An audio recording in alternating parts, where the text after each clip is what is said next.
marks an important step on our path to reform. With the release of its finding report, the Justice Department is sharing with the community, with the city government, and with our police department the conclusions of its 14-month-long investigation.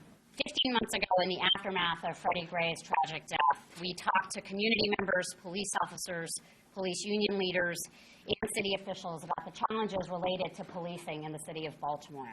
Everyone agreed that the Baltimore Police Department needs sustainable reform. We recognize the challenges that are faced by police officers in Baltimore and other communities around the country. Every day, police officers risk their lives to uphold the law and keep our communities safe. We conclude that there is reasonable cause to believe that BPD engages in a pattern or practice of conduct that violates the Constitution and federal anti-discrimination law. BPD engages in a pattern or practice of making unconstitutional stops, searches, and arrests, using enforcement strategies that produce severe and unjustified disparities in the rates of stops, searches, and arrests of African Americans. Out of the data we surveyed, the police department made roughly 44% of its stops in two small, predominantly African American districts that contain only 11% of the city's population. Indeed, one African American man was stopped 30 times in less than 4 years, with none of the stops resulting in a citation or a criminal charge.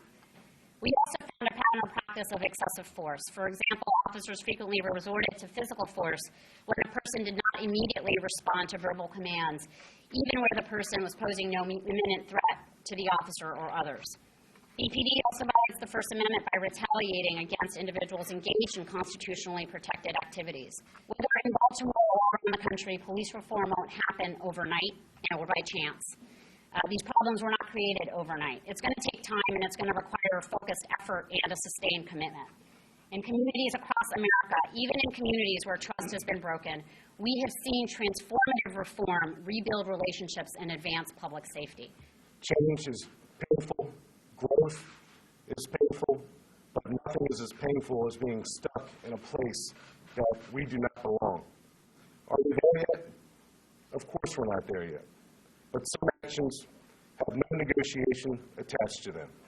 And that includes racial discrimination, sexual orientation discrimination, or any kind of bias-based policing or criminal misconduct by police officers. We will become a model for the rest of this nation. I firmly believe that.